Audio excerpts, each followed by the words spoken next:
हाँ जी, good morning everybody.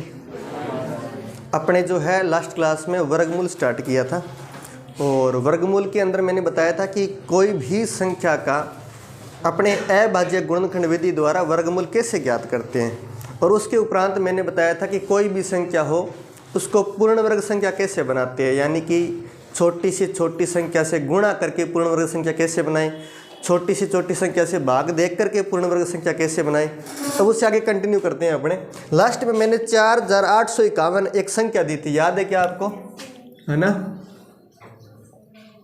4851 में मैंने पूछा था कि बताओ जरा इस संख्या को पूर्ण वर्ग संख्या बनाने के लिए छोटी से छोटी कौन सी संख्या से गुणा किया जाए।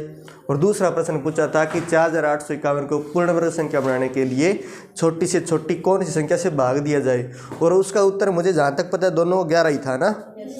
ठीक है, आगे बढ़ते हैं। हेडिंग लगाइएगा, पूर्ण वर्ग संख्याओं का वर्गमूल ज्ञात करना। पूर्ण वर्ग संख्याओं का वर्गमूल ज्ञात करना।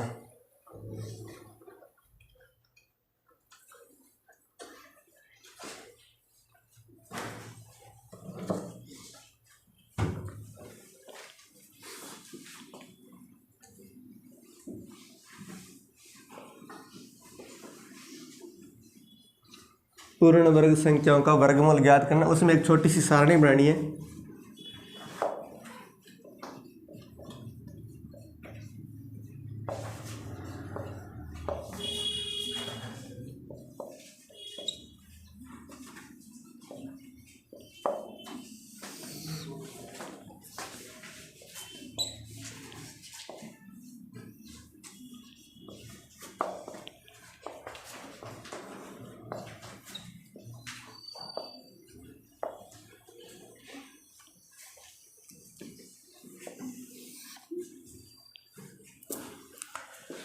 पूर्ण वर्ग संख्याओं में इकाई अंक और वर्गमूल में इकाई अंक।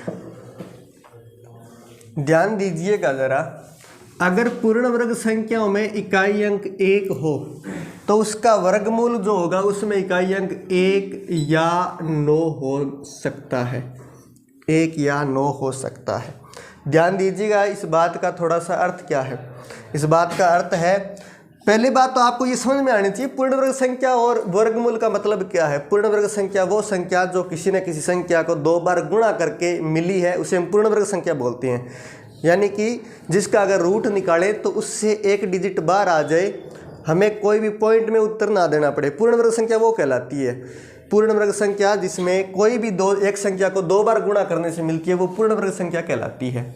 और उसका वापिस वर्गमूल करें तो हमें वो मूल संख्या मिल जानी चाहिए। जैसे मैंने कहा कि 81 एक पूर्ण वर्ग संख्या है क्योंकि ये 9 × 9 करने से मिली है और इसका वर्गमूल निकालूंगा तो 9 वापिस मिल जाएगा, है कि नहीं है। तो इस तरह से ये तो पूर्ण वर्ग संख्या 81 है और उसका वर्गमूल किया तो 9 आ गया। ध्यान दीजिएगा, मैं बात कर रहा हूँ पूर्ण वर्ग संख्या में अगर इकाई अंक 1 है, इकाई अंक 1 है तो उसके वर्गमूल में इकाई अंक 1 या 9 हो सकता है। क्यों? क्योंकि हमें पता है जब 9 × 9 करता हूं तो भी 81 मिलता है और उसका इकाई अंक 1 होता है। और इसी तरह 1 × 1 करता हूं तो भी 1 मिलता है और उसका इकाई अंक भी क्या होता है, 1 होता है। तो जिन जिन संख्याओं का, जिन जिन पूर्ण वर्ग संख्याओं के अंत में 1 है तो पॉसिबल है, पूरी संभावना है कि या तो उनका इकाई अंक 9 था तब 9 × 9 करने से इकाई अंक 1 आया है, या उनके अंत में 1 था। जैसे अपने बात करें 21 है, 21 एक संख्या है, 21 × 21 करता हूँ तो 441 मिलता है। 441 एक पूर्ण वर्ग संख्या है और इसका अगर वर्गमूल निकालता हूं तो उसके अंत में 21 आएगा और 21 का इकाई अंक क्या है, 1 है। इसी तरह बात करता हूं मैं 19 की, 19 का वर्ग करें तो 361 होता है, 361 होता है, इसका भी इकाई अंक 1 है।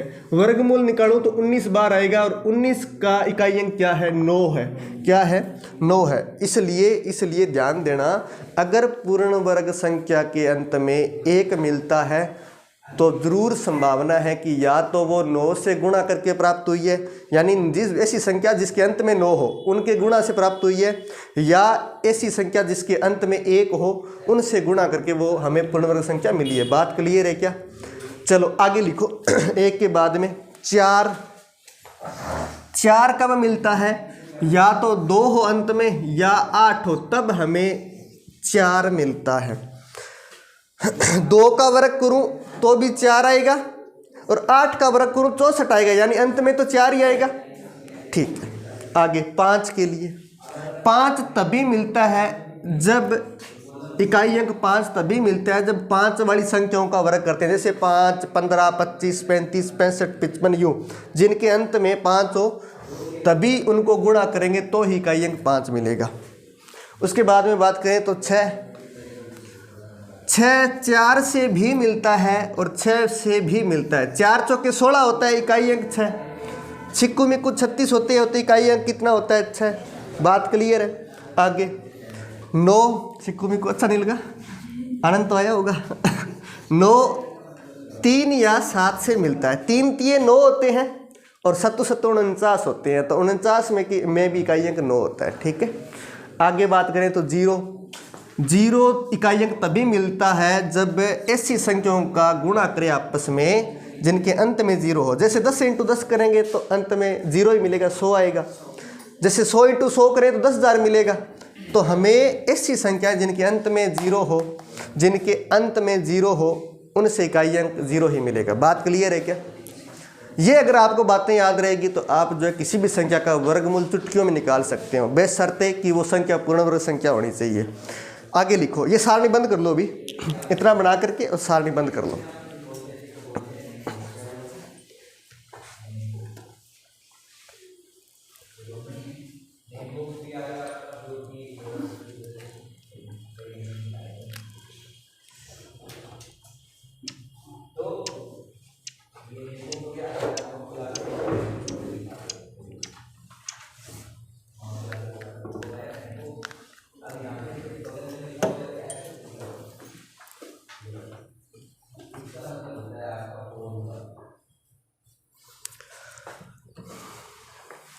नोट कर लिया क्या?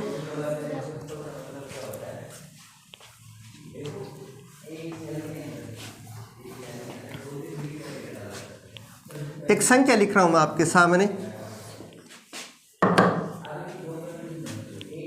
एक संख्या लिखी मैंने 256। इसका हमें वर्गमूल निकालना। रूट का मतलब वर्गमूल होता है, ध्यान रखना, वर्गमूल निकालना है। तो वर्गमूल निकालने का एक तरीका तो ये है कि आपने अभाज्य गुणनखंड कर लिए और उनके 2-2 के जोड़े बने, उनसे एक संख्या बाहर निकाल ली और तुम्हें वर्गमूल पता लग गया इसका। वो होता है अभाज्य गुणनखंड विधि। लेकिन अब जिस तरीके से हम करने जा रहे हैं उस पर ध्यान देना जरा। आपको पीछे से 2 अंक छोड़ देने, पीछे से 2 अंक छोड़ने के बाद में पीछे के जो 2 अंक है उनमें देखना इकाई अंक क्या है। इकाई अंक 6 है। आप अपनी सारणी में चेक करें 6 कब कब मिलता है। 6 एक तो तब मिलता है जब अपने 4 वाली संख्याओं को गुणा करें, और एक तब मिलता है जब 6 वाली संख्याओं को गुणा करें। यानी 6 × 6 करें 36 आएगा, उसके अंत में भी 6 होता है, और 4 × 4 करें 16 आएगा, उसके अंत में भी 6 होता है। इसका मतलब इसका वर्गमूल जो होगा उसका इकाई अंक या तो 4 हो सकता है या 6 हो सकता है। आगे बढ़ते हैं। फिर आपको देखना है कि ये जो आगे का डिजिट है, आगे जो भी बची हुई संख्या होगी उससे ठीक छोटी पूर्ण वर्ग संख्या कौन सी है उसका वर्गमूल लिख देना है साथ में। इससे ठीक छोटी पूर्ण वर्ग संख्या, 2 से ठीक छोटी पूर्ण वर्ग संख्या क्या होती है? 1 होती है। 2 से ठीक छोटी या 2 के बराबर, 2 तो खुद तो है नहीं, तो 2 से ठीक छोटी पूर्ण वर्ग संख्या देखनी है और वो है 1। इस 1 का वर्गमूल निकाल लेना। 1 का वर्गमूल निकालेंगे तो कितना आएगा? 1 आएगा। वो 1 दोनों के साथ में लगा दो। अब या तो इस संख्या का वर्गमूल 14 है या 16 है। कन्फर्म करने के लिए आपको क्या करना है? आपको देखना है इनके ठीक बीच में जो 5 वाली संख्या है, 5 वाली कौन सी? जिसका इकाई अंक 5 हो, कौन होती है बीच में? 15 होती है। 14 और 16 के बीच में कौन होती है? 15 होती है। अब 5 वाली संख्याओं को वर्ग करना आसान होता है। मैंने कहा भी था कि अगर 5 वाली संख्याओं को वर्ग करना हो तो पीछे वाले डिजिट का वर्ग लिख दो। पीछे वाले डिजिट का वर्ग लिखेंगे 5, का वर्ग लिखेंगे 25। फिर आगे वाले डिजिट से देख लेना अगली संख्या कौन सी है। आगे 1 है, 1 से अगली 2 होती है। कौन सी होती है? 2। इस 2 और 1 का गुणा करके लिख दो यहाँ पर, तो 225 है। क्या है? 225। वो हमें दिया गया जो संख्या है वो तो 225 से बड़ी है। इसका मतलब तुम्हारा वर्गमूल ये बड़ी वाली संख्या होगी। 16 उत्तर आ जाएगा। बात क्लियर है क्या? अभी इस तरह के प्रश्न और करेंगे, एक बार नोट करो।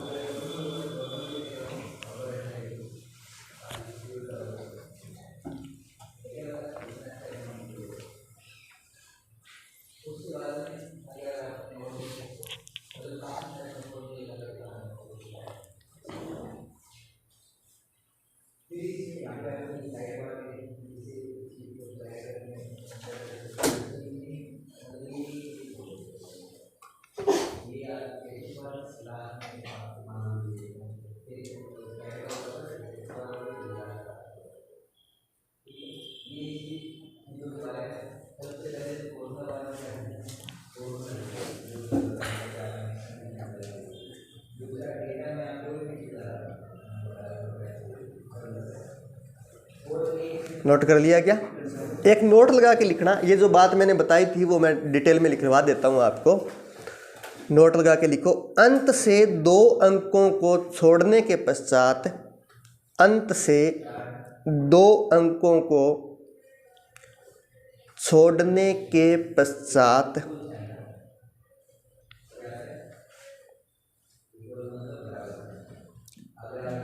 बची संख्या के बराबर, बची संख्या के बराबर या उससे छोटी पूर्ण वर्ग संख्या का, उससे छोटी पूर्ण वर्ग संख्या का वर्गमूल लिखेंगे, वर्गमूल लिखेंगे।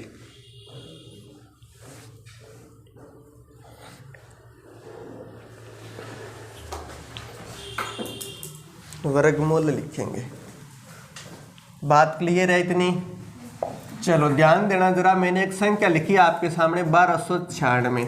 अब हमें ये चेक करना है कि ये किसका वर्गमूल है, इसका वर्गमूल क्या है, यानी कि किन 2 संख्याओं को गुणा करने से ये हमें मिली है, तो वो संख्या पता करनी है।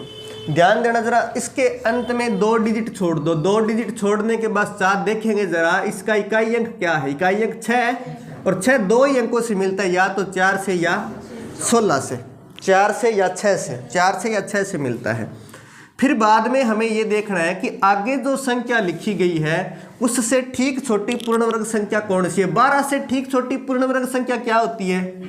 9 होती है। 12 से 12 तो खुद होती नहीं है, 12 से छोटी फिर 11 भी पूर्ण वर्ग संख्या नहीं है, 10 है 10 भी पूर्ण वर्ग संख्या नहीं है, 9 जरूर है क्योंकि 9 3 × 3 करने से मिलता है। तो 9 का वर्गमूल निकाल लेंगे। वर्गमूल निकाला, 9 का कितना आया?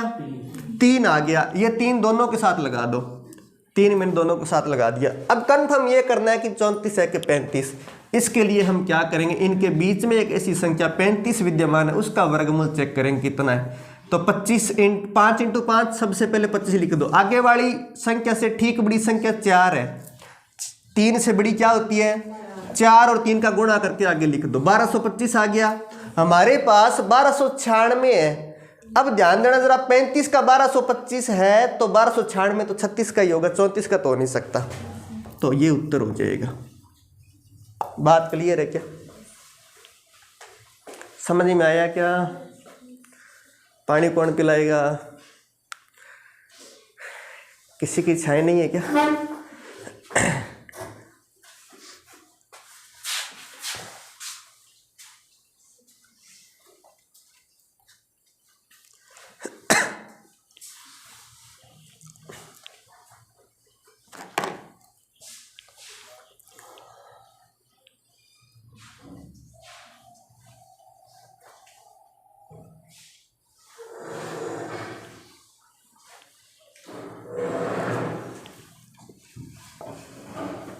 आप तब तक ये करें कि √1156 कितना होगा। 1156 का वर्गमूल निकालिए।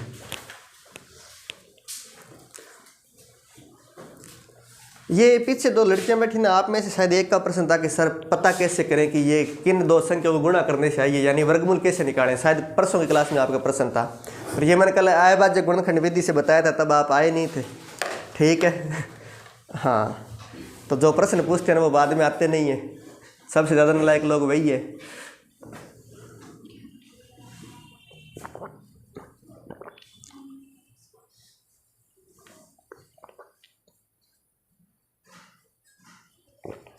आज दूसरा मेथड बता रहा हूँ, ये सीख लो।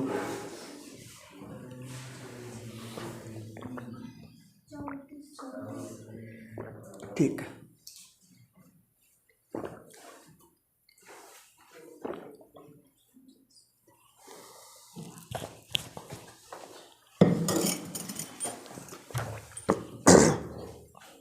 ध्यान दीजिएगा। 34 सबका आ गया क्या? सबसे पहले इकाई अंक देखेंगे तो 6 है, तो 6 हमें पता है 4 या 6 से ही मिलता होता है, 4 या 6 से मिलता है। आगे का अंक 11, 11 से ठीक छोटी पूर्ण संख्या 9, 9 का रूट 3 या 34 हो गई या 36। अभी निकाला था 35 का तो 1225 होता है। 35 का वर्ग कितना होता है? 1225। हमारे पास 1225 से छोटी संख्या है, और छोटी संख्या है तो 35 से छोटी संख्या से गुणा करने से मिलेगा, बड़ी से तो नहीं मिलेगा। ठीक है,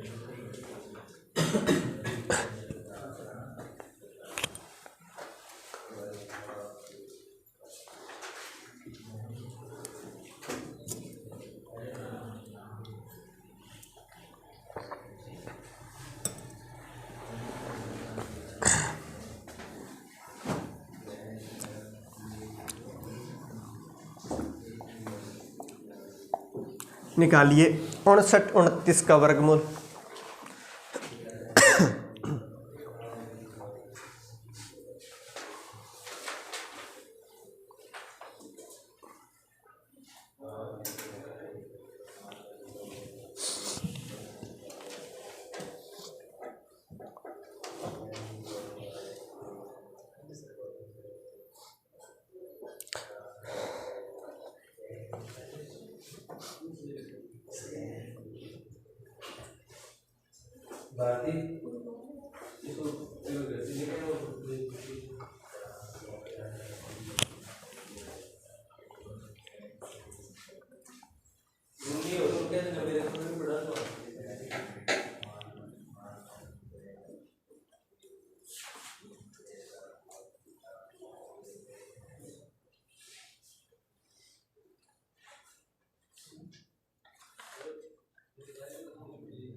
कोई उत्तर मिला क्या?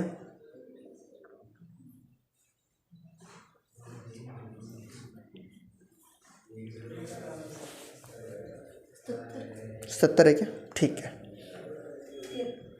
73 है। अच्छा, 75 है क्या? चलो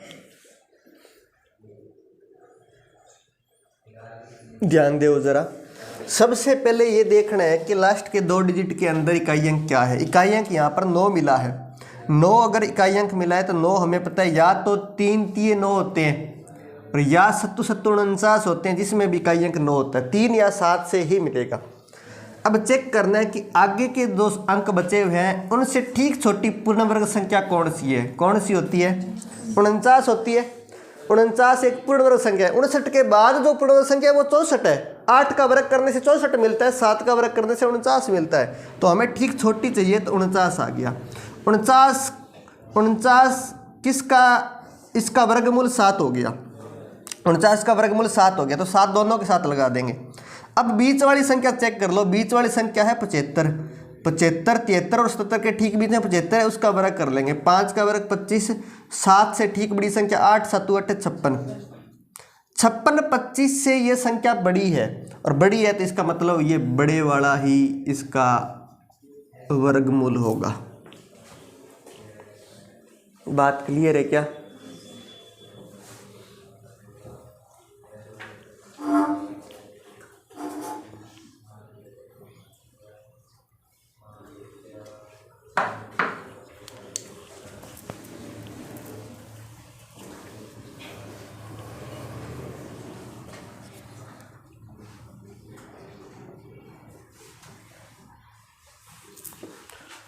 एक 127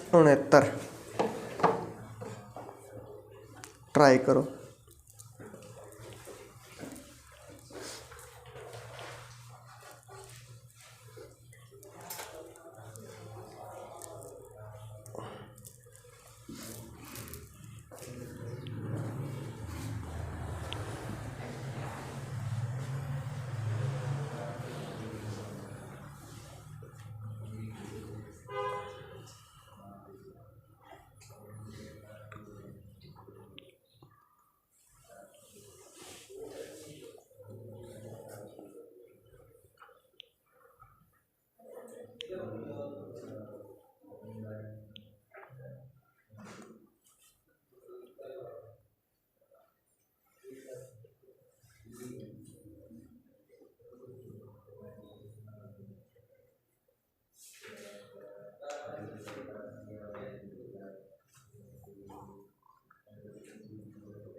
कोई उत्तर मिला क्या? क्या मिला? 113। अपने रानी यही है क्या? प्रियंका अलग है? अच्छा, क्या है? 107। चेक कर लेते हैं, ध्यान देना। पहले लास्ट के 2 डिजिट देखो। 2 डिजिट देखा तो 9 मिला। 9 या तो 3 से मिलता है या 7 से मिलता है, ठीक है। फिर आगे के 2 अंक, इनसे ठीक छोटी पूर्ण वर्ग संख्या क्या होती है? 121 का वर्गमूल 11, दोनों के साथ लगा देंगे। इनके बीच में क्या होता है? 115। बात क्लियर है? 115 का रूट निकालेंगे, सॉरी वर्ग निकालेंगे। 5 का वर्ग लिख देंगे 25। 11 से ठीक बड़ी संख्या होती है 12, और 12 × 11 होता है 132, ठीक है। 11 से कोई भी संख्या गुणा करना हो तो बड़ा आसान काम होता है। कोई भी संख्या 11 से गुणा करना हो तो बड़ा आसान काम होता है। आगे वाला डिजिट आगे लिखो, पीछे वाला डिजिट पीछे लिखो, दोनों का जोड़ करके बीच में लिख दो, ठीक है। 1 और 2 का जोड़ करके बीच में लिख दिया, तो अपने पास आ गया 132 25। 132 25 आ गया। हमें जो संख्या दी गई है वो 132 25 से छोटी दी गई है, तो छोटे वाला ही होगा, 113 हो जाएगा उत्तर, 117 नहीं होगा, ठीक है। किन किन का हो गया था? Very good, super. इधर बालकों कुछ हो रहा है कि नहीं हो रहा है, या केवल जीवन का आनंद चल रहा है? कैसे हो लवप्रीत, काफ़ी दिनों के बाद दर्शन दिए, कहाँ खोए थे? का त्योहार मनावा, कल वैलेंटाइन डे धोखे हो गए हैं? चलो आगे लिखना। एक कक्षा में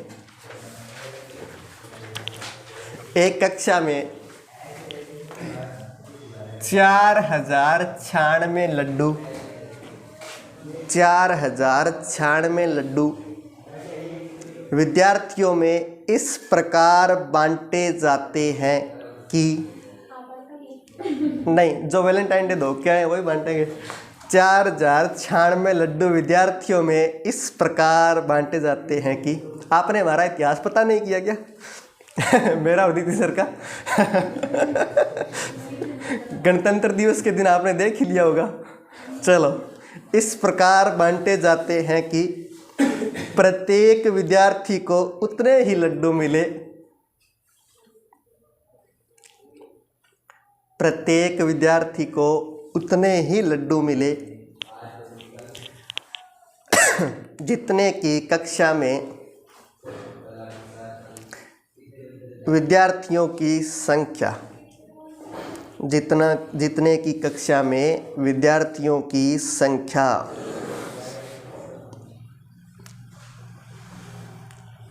तो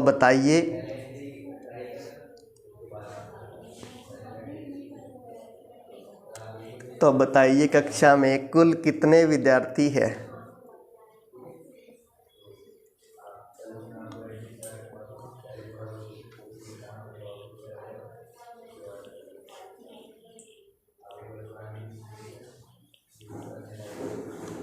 बताइए कक्षा में कुल कितने विद्यार्थी हैं? बताओगे क्या या मास्टर ही बताएगा?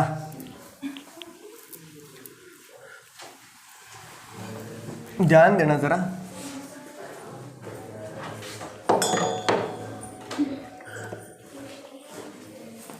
हमें दिया यूं है कि 4096 लड्डू टोटल है, और 4096 लड्डू विद्यार्थियों में इस तरह से बांटने हैं, कक्षा में जितने विद्यार्थी है उतने ही प्रत्येक विद्यार्थी को लड्डू मिलने चाहिए। यानी कक्षा में अगर 8 विद्यार्थी है तो सभी विद्यार्थियों को 8-8 लड्डू मिले, अगर 7 है तो सभी को 7-7 लड्डू मिले, अगर कक्षा में 100 विद्यार्थी तो सभी विद्यार्थियों को 100-100 लड्डू मिले, ठीक है।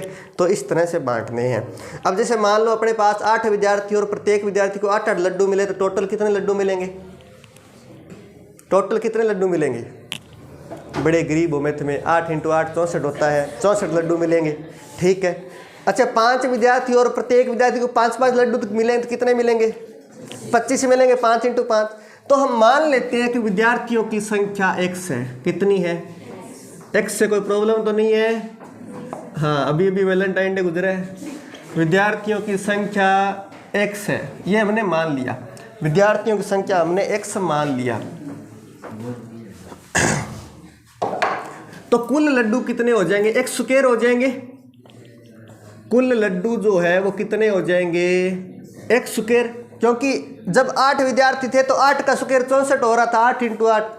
जब 7 विद्यार्थी थे तो 7 × 7 49 लड्डू मिल रहे थे, 5 थे तो 5 × 5 25 मिल रहे थे। तो यहाँ पर x × एक्स स्क्वायर मिलेंगे। कितने मिलेंगे? X square. तो हमें दिया गया है ये जो लड्डू है कुल एक्स स्क्वायर, वो टोटल कितने हैं? 4096 है। तो मैंने 4096 के बराबर कर दिया। एक्स का स्क्वायर हटाऊंगा तो इधर क्या लगेगा?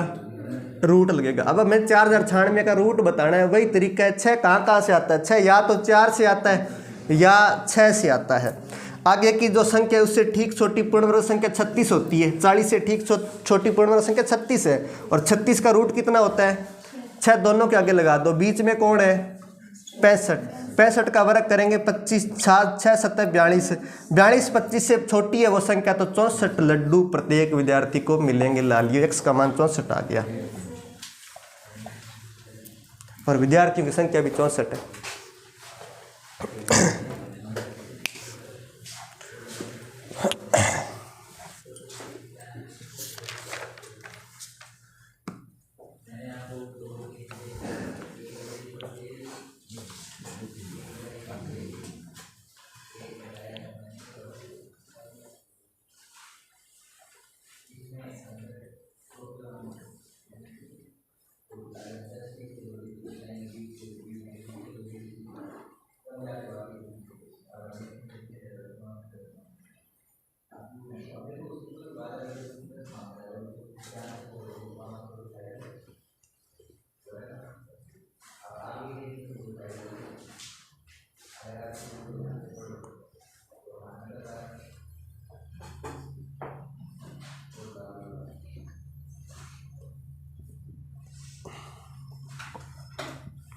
नोट कर लिया क्या?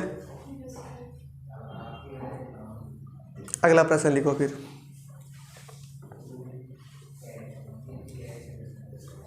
पाँच 5184 पौधे, 5184 पौधे, 5184 पौधे एक बगीचे में इस प्रकार लगाए जाते हैं कि, एक बगीचे में इस प्रकार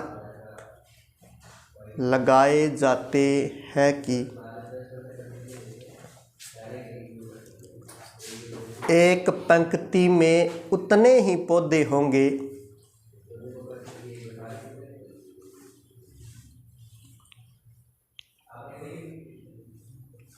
जितने की पंक्तियों की संख्या है। एक पंक्ति में उतने ही पौधे होंगे जितने की पंक्तियों की संख्या है। तो बताइए पंक्ति में कुल कितने पौधे हैं? पंक्ति में कुल कितने पौधे हैं?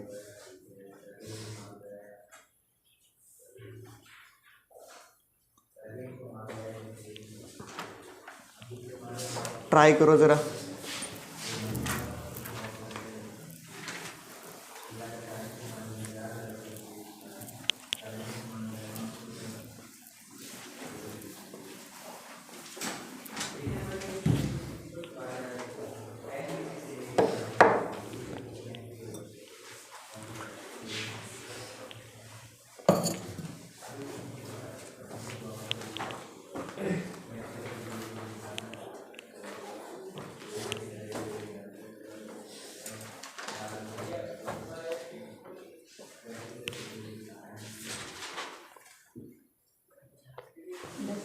हाँ जी, बेहतर, ठीक है, वेरी गुड, क्या बात है।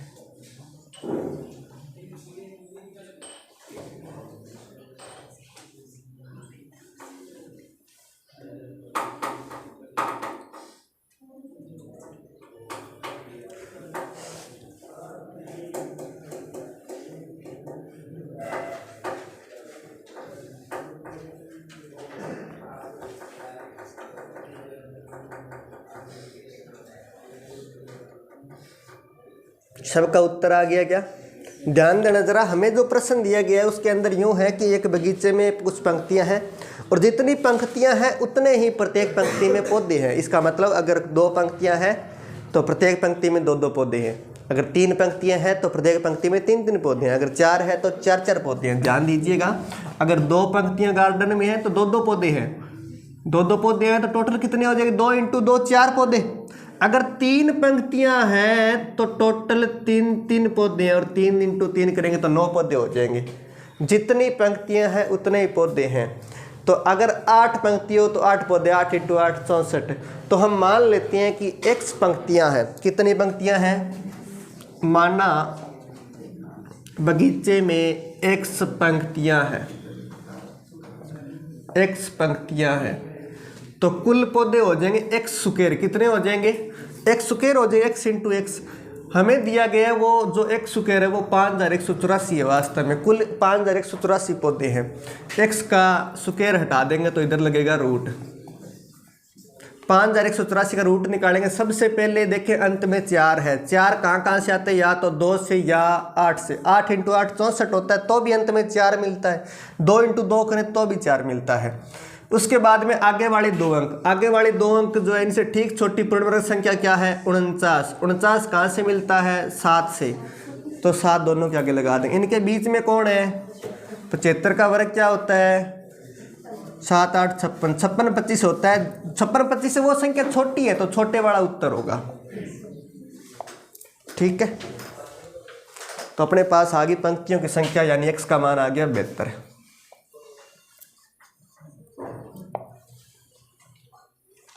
आ जाओ आ जाओ।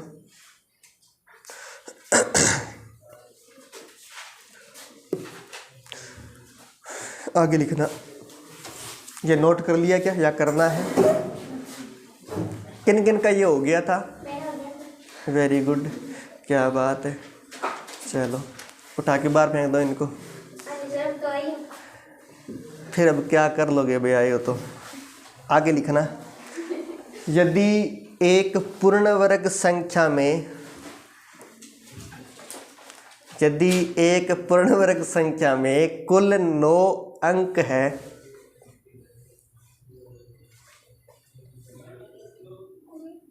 कुल 9 अंक है,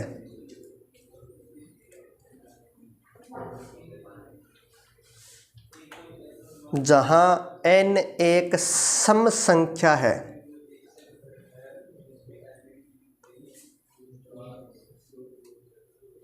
जहां n एक सम संख्या है,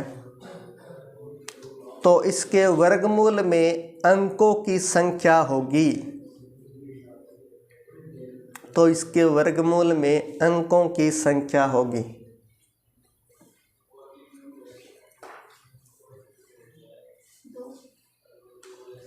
दो,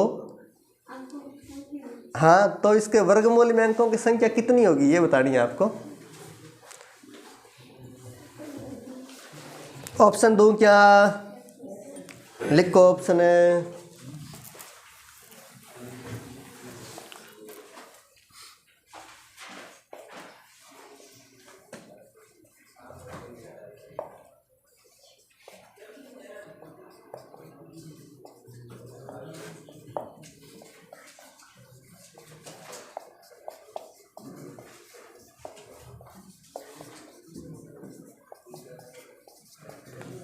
ये लो,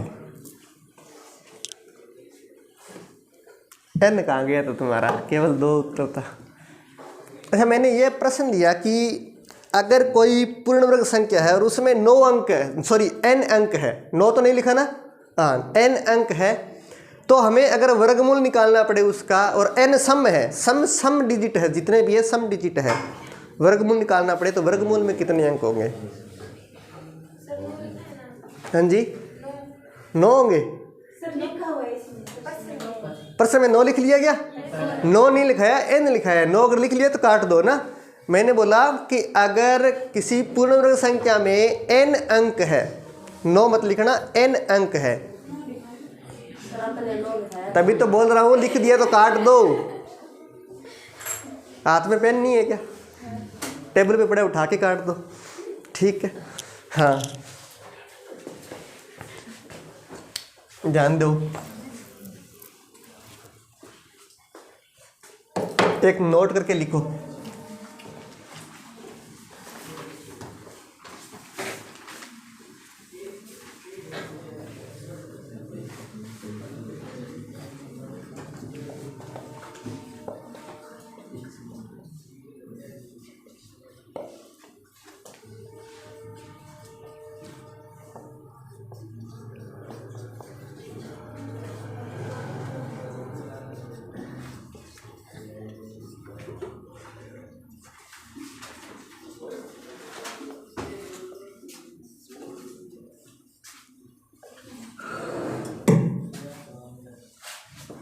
मैं लिए लेना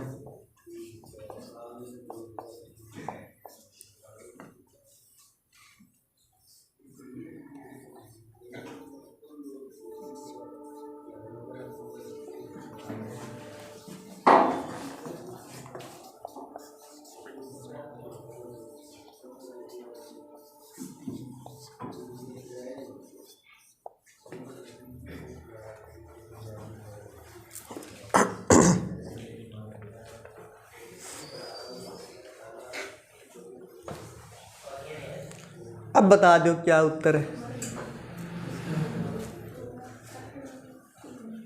हाँ ये काट दिया मैंने, कुछ नहीं है, ठीक है।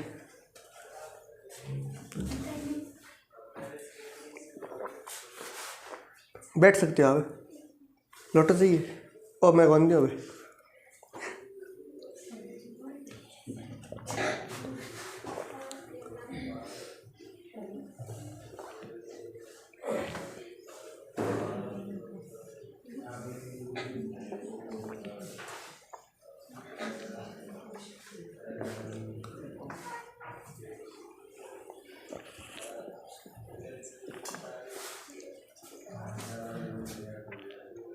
अब बताओ जरा क्या उत्तर होगा। आपके सामने लिखा हुआ है सब कुछ, n बटे, हाँ सब कुछ सामने लिखा, केवल पढ़ के उत्तर देना है। मैंने कहा कि यदि पूर्ण संख्या में n अंक हो तो उसके वर्गमूल में अंक कितने होंगे, तो देखना है n सम है तो n बटे 2 अंक होंगे, n अगर विषम है तो n प्लस 1 बटे 2 अंक होंगे। तुम्हें दिया है कि n सम है, ये मैंने लिखा है ना n सम है, तो हमारा उत्तर n बाई 2 अंक होगा। एग्जाम्पल से बताता हूँ, तुम्हें एन वैन से कुछ ज़्यादा समझ में आया नहीं होगा ना। एग्जाम्पल से बताता हूँ, सुनना जरा। जैसे एक मैंने संख्या लिखी 64, पूर्ण वर्ग संख्या है। एक मैंने संख्या लिखी 121। अब मैं तुमसे पूछ रहा हूँ, बताओ जरा 64 के वर्गमूल में कितने अंक होंगे। तुम वर्गमूल निकालोगे और खुशी से बोलो गुरुजी एक ही अंक है 8। एक अंक है कि नहीं है। यहाँ जब तुम इसका वर्गमूल निकालोगे 11 आएगा, तुम कहो गुरुजी 2 अंक है। यही मैं तुमसे पूछ रहा था, बताओ जरा कितने अंक है। अब ध्यान दीजिएगा, ये तो चलो छोटी छोटी संख्याएं थी, आपने वर्गमूल निकाला और तुरंत उत्तर दे दिया। बड़ी संख्याएं हो तो तुम्हें ये तरीका लगाना है कि देख लेना है कि अंक टोटल कितने हैं। टोटल अंक जितने भी होंगे वो चेक कर लेना, सम है या विषम है।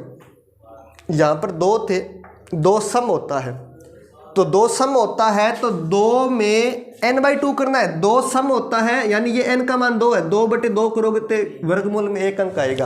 कितना आएगा, n बाई 2 यानी 2 बाई 2 1 अंक आएगा, और वर्गमूल में 1 अंक था। बात क्लियर है क्या। चलो आगे बात करते हैं। यहाँ पर विषम संख्या में अंक है, 3 अंक है, 3 विषम होता है। विषम हो तो हमें उस अंक में 3 में 1 जोड़ करके 2 का भाग देना है। तो 4 में 2 का भाग देकर कितना आया, 2। क्या इसके वर्गमूल में 2 अंक थे क्या, बिल्कुल थे। बात क्लियर है। चलो ये नोट करना चाहो तो कर सकते हो।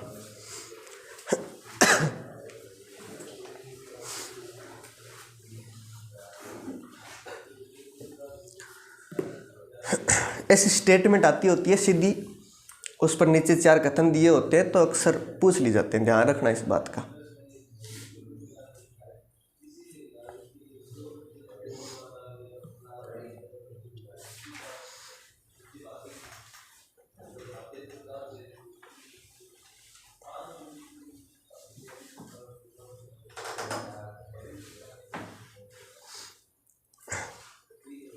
आगे बढ़े क्या, बढ़े क्या।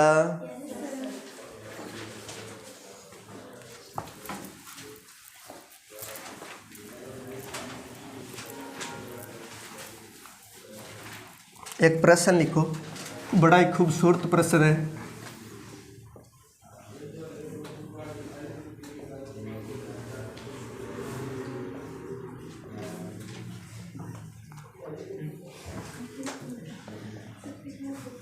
खूबसूरती का कोई अंदाजा नहीं है, ठीक है। इसका मान बताना है कितना होगा आपको। अनंत तक चल रहा है ये, ठीक है। इन्फिनिट सीरीज है, इनफाइनाइट सीरीज, अनंत श्रेणी बोलते हैं इसको। आपने बचपन में पढ़ी होगी कोई अनंत श्रेणी या नहीं पढ़ी? समांतर श्रेणी वगैरह नहीं पढ़ाई? अनंत गुणोत्तर श्रेणी, समांतर श्रेणी, एपीजीपी। अच्छा, तुमने कुछ पढ़ा क्या? कबूतर सीख के आगे? क्या बात है, इनको तो उठा के आज बार फेंकने लायक स्थितियां हैं। ध्यान देना, आपको मेरा एक सजेशन है कि आप पहले से वापस लगें अगर नहीं सीखा है तो, ठीक है। हाँ, ये क्लास बुजुर्ग लोगों के लिए है, छोटे बच्चों के लिए नहीं है। ध्यान देना, यहाँ पर अपने को इस व्यंजक का मान बताना है कितना होगा।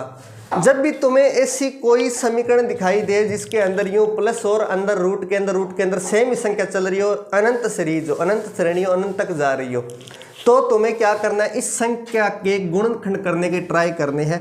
और गुणनखंड ऐसे करने हैं जिनका अंतर 1 हो। गुणनखंड ऐसे करने हैं जिनका अंतर क्या हो? 1 हो। तो हमारे यहाँ पर इसके अगर मैं गुणनखंड करूँ तो 6 2 × 3 करने से मिलता है, 2 × 3 करने से मिलता है। 3 और 2 का अंतर कितना है? 1 है। तो ऐसे गुणनखंड करने हैं जिनका अंतर 1 हो। और अगर ऐसे गुणनखंड हो जाते हैं तो तुम्हें देखना है बीच में चिन्ह कौन सा है। बीच में अगर प्लस का चिन्ह है तो तुम्हारा बड़े वाला गुणनखंड उत्तर होगा, अगर बीच में माइनस का चिन्ह है तो तुम्हारा छोटे वाला जो है उत्तर होगा। बात क्लियर है क्या? तो यहाँ पर बड़े वाला गुणनखंड कौन है? तो 3 उत्तर हो जाएगा इस श्रेणी का। अब इस बात को नोट करके लिख लो।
ये लो साइड हो गए, बस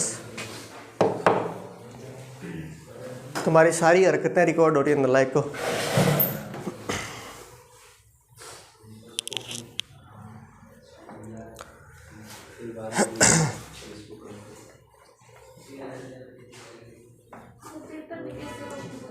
ऐसा ही सेम डिट्टो ऐसे ही आएगा, यूं दिया होगा। अच्छा, पिछले एग्जाम में आपने देखा होगा, कहीं नहीं देखा क्या? पिछला वीडियो एग्जाम में देखा होगा शायद, ऐसा प्रश्न आया था, मैंने तो देखा है वीडियो।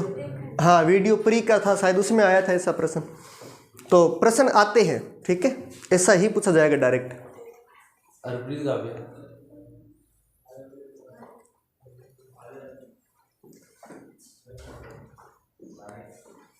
सुनाई देगी था क्या? कितना प्यार से बोलते हैं लोग, आवाज़ भी बाहर नहीं निकालते। चलो ध्यान दीजिएगा, ध्यान दीजिएगा। मैं एक बार फिर से रिपीट कर देता हूँ ये बात जो मैंने अभी तक लिखी है। मैंने कहा कि अगर तुम्हें ऐसी कोई भी सीरीज दिखाई दे जिसके अंदर रूट रूट रूट अंदर चल रहा हो, कोई भी का मतलब ये नहीं है कि कुछ भी आ जाए, मतलब ऐसी ही होनी चाहिए जिसमें बीच में प्लस लगे हो और अनंत तक श्रेणी जा रही है। तो ये जो संख्या समान अंक होगी, हर जगह ये समान ही अंक होगा, 6 6 6 किसी में कुछ भी हो सकता है। तो 6 6 6 जैसे यहाँ पर है उस तरह कोई भी अंक हो सकता है। तुम्हें उस अंक के गुणनखंड करने के ट्राई करने हैं, पहला प्रयास यही होना चाहिए। अगर गुणनखंड हो जाते हैं और ऐसे गुणनखंड जिनका अंतर 1 हो, ऐसे अगर गुणनखंड हो जाते हैं तो हम डायरेक्ट उत्तर बता सकते हैं। अगर ऐसे गुणनखंड ना हो तो उसका उत्तर कैसे निकालना है मैं बाद में बताऊंगा। पहले अगर यही ट्राई करना है आपको, ऐसे गुणनखंड हो जाते हैं तो तुम्हें देखना है कि बीच में प्लस का चिन्ह है कि माइनस का चिन्ह है। अगर प्लस का चिन्ह है तो बड़े वाला उत्तर होगा, अगर बीच में सब जगह माइनस का चिन्ह है तो छोटे वाला गुणनखंड उत्तर होगा। बात क्लियर है क्या? नहीं होगी, अलग अलग होगी तो उसके लिए अलग तरीका है, ठीक है।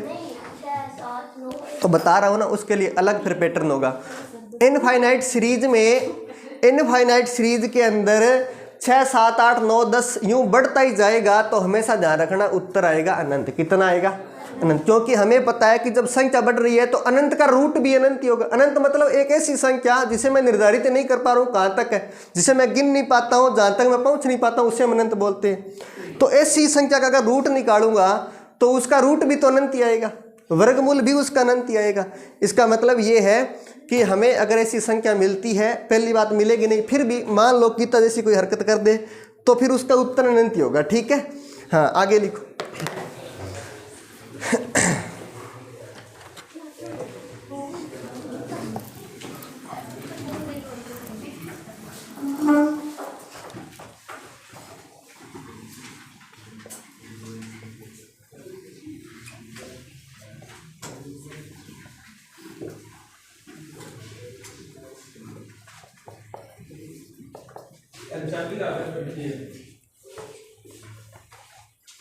जो प्रश्न देगा और बराबर क्वेश्चन मार्क 2 है क्या?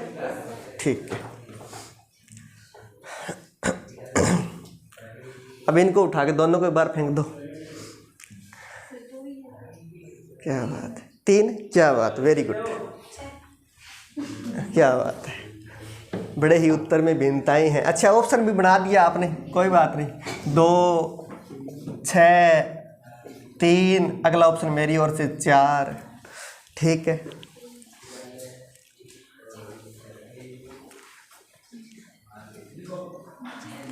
ध्यान दो जरा, एक बार तुम्हारी हृदय की गहराइयों से केवल प्रश्न की ओर देखो। तुम्हारा ध्यान भटका हुआ है, अभी भी तुम्हारी आत्माएं वैलेंटाइन डे की ओर घूम रही है, इसलिए तुम्हें पता ही नहीं है कि मास्टर बोल क्या रहा है। मैंने ये बोला कि आपको ऐसे गुणनखंड करने हैं जिनका अंतर 1 हो। तुमने 2 × 6 किया, 2 × 6, 2 और 6 का अंतर 1 होता है क्या? कितना होता है? और तुम उत्तर बता रहे हो बड़ी खुशी से 2 या 6। ध्यान देना लालियो, हमें 12 के ऐसे गुणनखंड करने हैं जिनका अंतर 1 हो। तो 4 × 3 12 होता है, इनका अंतर 1 ही है, 4 और 3 का अंतर 1 है। तो यहाँ पर देखना है बीच में सिंबल कौन सा है, माइनस का है, माइनस का है तो छोटी संख्या उत्तर होगा। अगर प्लस का सिंबल होता तो बड़ी संख्या उत्तर होता। बात क्लियर है? अच्छा, अंतर जरूर चेक कर लेना है एक बार। आपने जो भी गुणनखंड निकाले हैं अंतर स्पेशल लिखो यहाँ पर। थारा दिमाग में रह तो चढ़ जाए कई दिन बाद, ठाई कौन पड़े बोले कि मास्टर चलो बुर्स मरवा ले करो कई दिन। आगे लिखना।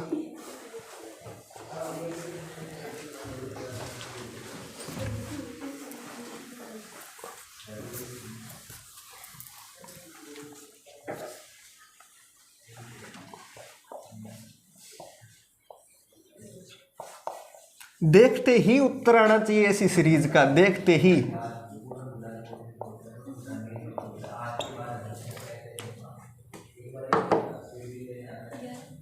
ठीक है,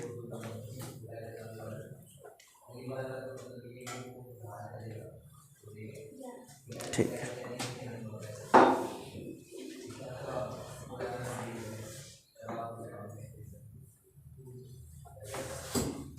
बड़े ही आसान प्रश्न होते हैं ऐसे, अक्सर एग्जाम में जब आ जाते हैं और पहले पढ़े नहीं होते तो हम छेड़ते ही नहीं है ऐसे प्रश्नों को ना, देखते ही छोड़ देते हैं। बड़ा खतरनाक, अनंत तक जा रहा है, कैसे निकालेंगे मान, है ना। चलो ध्यान देना जरा, ध्यान देना। अपने यहाँ पर जो संख्या है वो 110 है और 110 के गुणनखंड होते हैं 11 × 10। 11 × 10 का अंतर, 11 और 10 का अंतर 1 होता है और बीच में प्लस लगाए तो बड़ी संख्या उत्तर हो जाएगा, यानी 11 उत्तर हो जाएगा। गुणनखंड किए तो 10 × 11, 11 और 10 का अंतर भी 1 है तो मैं सीधा उत्तर बता सकता हूँ, बीच में प्लस है तो बड़ी वाली संख्या उत्तर होगा। ठीक है, सबको जम गई बात है, आगे बढ़ सकते हैं। लिखो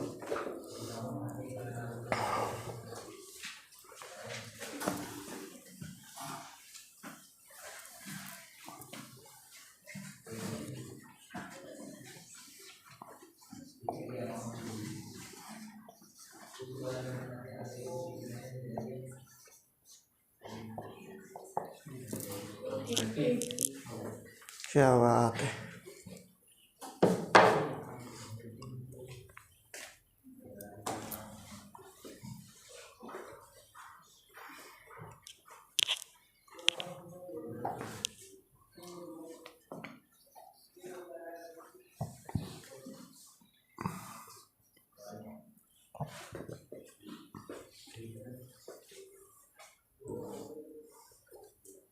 कितना उत्तर है पारो? ठीक है, ध्यान देना, 2 के गुणनखंड करेंगे और 2 के गुणनखंड हमें पता है 2 × 1 होते हैं। 2 × 1 ऐसे गुणनखंड हैं जिनका अंतर भी 1 है, जिनका अंतर भी 1 है। अंतर निकाले तो 1 आता है। तो हमें देखना बीच में सिंबल कौन सा है, माइनस का चिन्ह है, छोटे वाला गुणनखंड उत्तर हो जाएगा, 1 उत्तर हो जाएगा। ठीक है,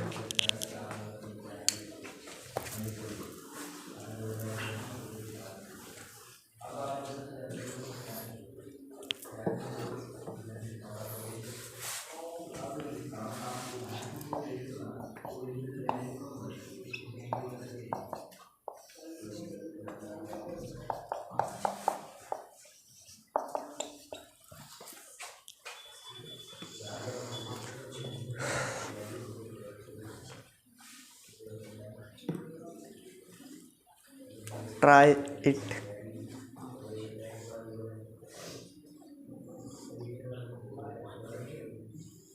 एक तो तरीका ये है कि आप x मान ले में बराबर और फिर हल कर ले में एक द्विघात समीकरण बनेगी छोटी सी, उससे उत्तर आ सकता है। दूसरा तरीका मैं बता दूंगा। यहाँ पर 5 के गुणनखंड करेंगे तो 5 का ऐसा कोई गुणनखंड नहीं होता जिसका अंतर जो है 1 आ जाए, तो इसलिए हमें एक फॉर्मूले को ध्यान रखना है।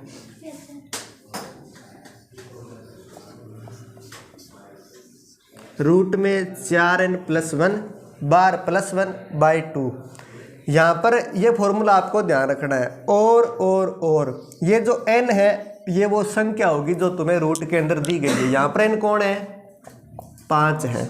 इसमें मान रख देते हैं, 4 × n का मान रख रहा हूँ 5 +1, आगे भी +1 बटे में 2, 4 पंजे 20 और 1 √21 +1 बटे में 2। This is your answer. Okay,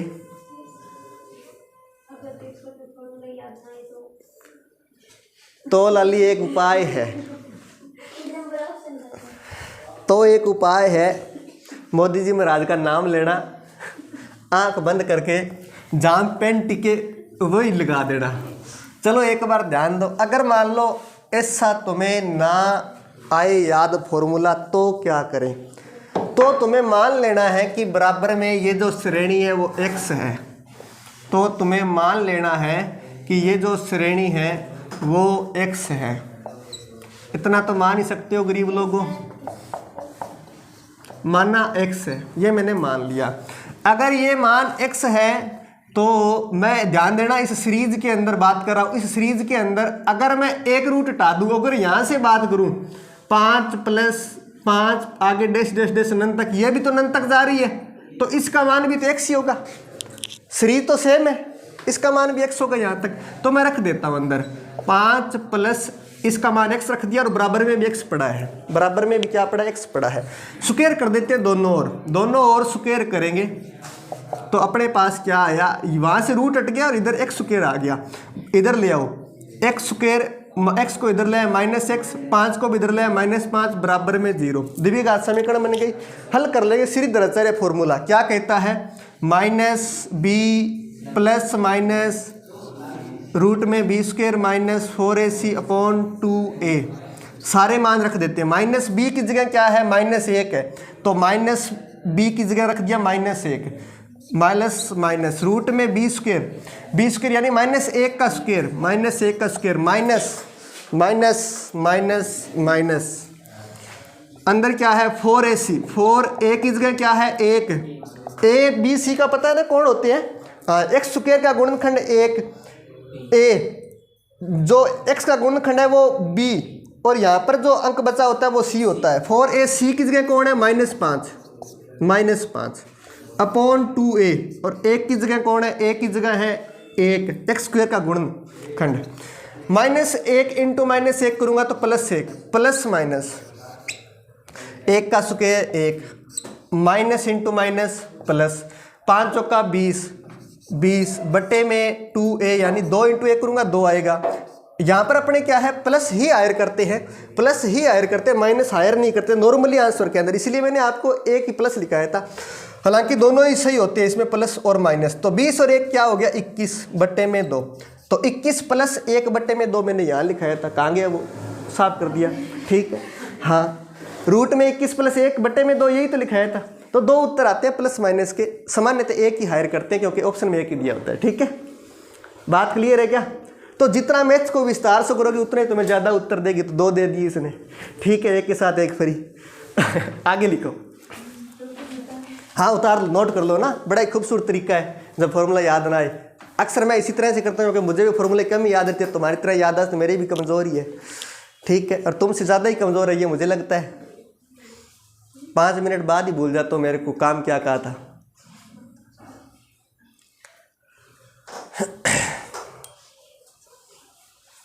जहाँ पर याद ना रहे डिटेल में लिख सकते हो, दोनों और वर्ग करने पर। हाँ वहाँ पर माना बराबर x, समीकरण नंबर 1, समीकरण 1 में x का मान रखने पर। खैर कोई बात नहीं, वो डिटेल में इससे करवाते हैं जब अपने 11वीं 12वीं में करते होते हैं, हालांकि आप लोगों ने 11वीं 12वीं नहीं किए, बड़े लोग हो।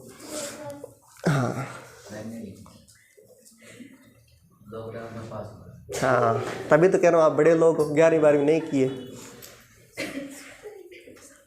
मैं तो एक दिन मार्कशीट देख रहा था तब पता लगा प्रियंका के मार्कशीट सभी पेपर में 85 थे। मैंने कहा ऐसे कैसे संयोग हो गया, सभी में 85 अंक। फिर इससे पूछा, ये बोली सर कोरोना काल में बनी हुई मार्कशीट है, ये सब में एक जैसे देते हैं उसमें।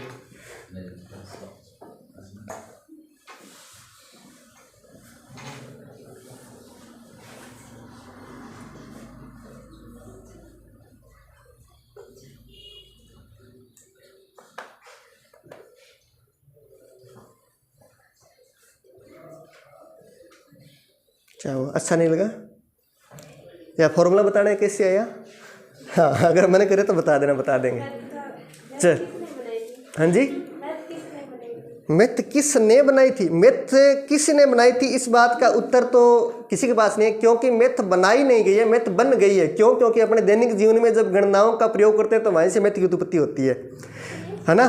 कोई भी चीज़ बनाई नहीं। हाँ ये पूछ सकते हो कि मैथ के शुरुआत में जनक कौन था, प्रारंभकर्ता कौन था ना, इसमें बड़े बड़े साइंटिस्ट के नाम आते हैं। किसी एक व्यक्ति को अपने इसका श्रेय नहीं दे सकते कि एक व्यक्ति था उसने बना दी, नहीं, एक ने नहीं बनाई, बहुत सारे अभी भी प्रयोग चल रहे हैं। अभी भी डॉक्टर्स जो PhD करते हैं वो अभी भी आज भी रिसर्च करते हैं इस पर, नई नई थ्योरम हर साल आती हैं। हमें तो हर साल पढ़ने को नई थ्योरम मिलती है, इस वजह से पता है। आप लोगों को तो चलो पुरानी वाली चीज़ें पढ़ने को मिलती है, तो नई थ्योरम से कोई मतलब है नहीं वैसे खास, है ना। नई नई थ्योरम्स आज भी आती है, जैसे द्विघात समीकरण है, इसको हल करने के 2-3 तरीके तो हम भी बताते होते हैं। अभी भी इसके तरीके ईजाद किए जा रहे हैं कि द्विघात समीकरण को चुटकियों में कैसे हल करें, तो उसके भी नए नए तरीके आ गए हैं। तो मतलब हर चीज़ पर रिसर्च चल रही है, हर चीज़ पर, और नए नए तरीके आ रहे हैं, नई नई थ्योरम्स आ रही है। ऐसी थ्योरम्स आ रही खतरनाक देखने पर अपने को समझ में नहीं आती, हवा में चल रही है सब कुछ, काम ही उनके दिमाग में ही सोचा जा रहा है सब कुछ कि ऐसा होता है। तो ऐसी तरह प्योर मैथमेटिक्स बोलते हैं इसको। प्योर मैथमेटिक्स सामान्यतः आपकी एज में और आपकी क्लासों में नहीं पढ़ाई जाती, प्योर मैथमेटिक्स पढ़ाई जाती है MSc वगैरह करने के उपरांत, या MSc या BSc करता है व्यक्ति। BSc में भी 1-2 बुक ही होती है, और सामान्यतः उसको बच्चे सारे ही मुश्किल मानते हैं, और मानते हैं कि सबसे मुश्किल मैथ की बुक यही है, और उसको छोड़ ही देते हैं, उसको छोड़ते कम पढ़ते हैं, इस वजह से उसमें नंबर भी कम आते हैं, क्योंकि तो फेल भी हो जाते हैं उसमें। MSc के अंदर भी कम से कम 4 से 5 बुक्स होती है प्योर मैथमेटिक्स की, और बाकी अन्य सामान्य मैथ्स की कम होती है। तो इस तरह से प्योर मैथमेटिक्स कभी पीछा नहीं छोड़ती है। जो बच्चे स्पेशल मैथ स्ट्रीम में जाते हैं, जब पीएचडी वगैरह करते हैं तो उनको प्योर मैथमेटिक्स ही ज़्यादा पढ़नी पड़ती है। तो प्योर मैथमेटिक्स बड़ा ही मुश्किल काम है और उस पर आज भी रिसर्च चल रही है, आज भी। और हम भी कभी संयोगवश मौका मिला तो ज़रूर रिसर्च करेंगे। हाँ, धन्यवाद।